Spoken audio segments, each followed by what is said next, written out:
gossip, the casual discussions we have about people without saying it to them directly.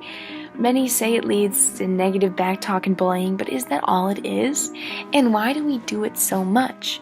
It seems to be an intriguing practice among all people, especially when we start heading back to school, catching up on topics of the summer we might have missed. It's strange to think that the sometimes tabooed topic of gossiping is apparent and commonplace in our society. If you're a redhead, don't try to hang out with the cool girls. Yeah. Gossip seems to be in our nature. As human existence sprouted and cultures developed, waves of communication spread across tribes and continents, and gossip became what one psychologist, Dr. Peggy Drexler, now calls the standard currency of human connection.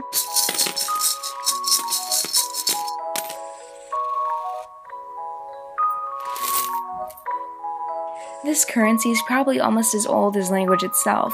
When important news spread by word of mouth, rumors were whispered across Renaissance ballrooms, runners communicated to chiefs in South American Incan tribes, and fables were told around African tribal fires. This natural game of telephone made its way throughout the process of evolution and developed into similar communication of modern times, or gossip.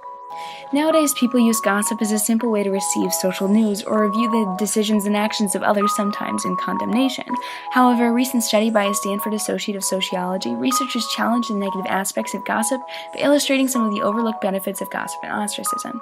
Gossip in their studies was intended to weed out selfish people who were apt to take advantage of more compliant group members through gossip. It was through this kind of talk members revised their actions to follow along a group member's social norms, or was kicked out for acting in a manner perceived negatively by members.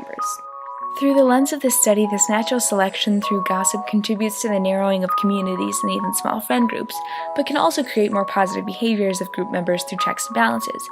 However, depending upon required social norms of the group, strict social rules and gossip may be applied in excess, or it is thus seen as an indirect or direct type of bullying. Drawing the line between speech that will reform a selfish or rude group member's manners and purposeful ostracization of the wrong group members or members that have been wrongly excluded due to their other group members' selfishness clearly require a better distinction in our society.